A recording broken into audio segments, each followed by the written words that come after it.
Kita beralih ke informasi lainnya. Mendikbudristek periode 2019-2024 Nadiem Makarim memenuhi panggilan pemeriksaan Kejaksaan Agung. Nadiem diperiksa sebagai saksi atas kasus dugaan korupsi pengadaan laptop Chromebook di Kemendikbudristek. Ditemani kuasa hukumnya, Hotman Paris Hutapea, Nadiem datang ke Kejagung Selasa pagi sekitar pukul 9. Kapus Penkum Kejagung Harli Siregar bilang pemeriksaan Nadiem untuk menggali informasi pengadaan laptop Chromebook mulai dari perencanaan hingga pengawasannya pada periode 2019-2022. Ini merupakan pemeriksaan kedua kalinya terhadap Nadiem setelah pemeriksaan pertama di Kejagung pada 23 Juni 2025 lalu.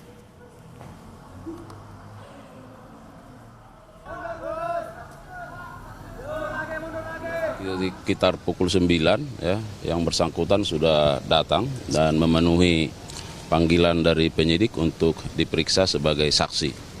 Tentu momen ini sangat urgen karena tentu penyidik selama ini sudah melakukan berbagai pemeriksaan dan pemanggilan terhadap berbagai pihak dan melakukan penggalian terhadap berbagai informasi ya, mengumpulkan bukti-bukti dan termasuk bahwa penyidik juga kan sudah melakukan pembacaan, pengkajian, analisis terhadap barang bukti baik berupa dokumen maupun apa yang terdapat di dalam barang bukti elektronik.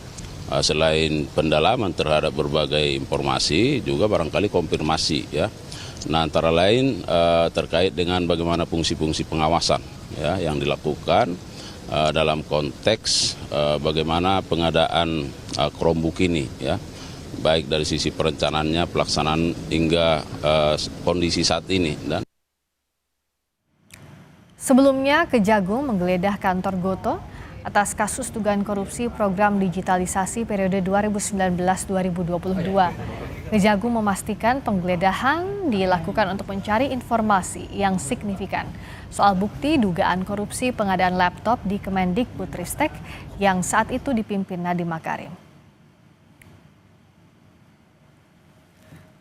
Benar bahwa beberapa waktu yang lalu penyidik pada Jampitsus dalam penanganan perkara digitalisasi pendidikan ya, telah melakukan upaya penggeledahan ya, di satu tempat ya, di wilayah Jakarta Selatan, yaitu di Gotoh, dan dalam proses penggeledahan itu berlangsung dengan lancar dan penyidik telah menyita berbagai dokumen dan juga barang bukti elektronik ya, berupa flash disk. Nah, tentu kita berharap bahwa ada informasi-informasi yang signifikan dalam berbagai barang bukti yang sudah disita tersebut untuk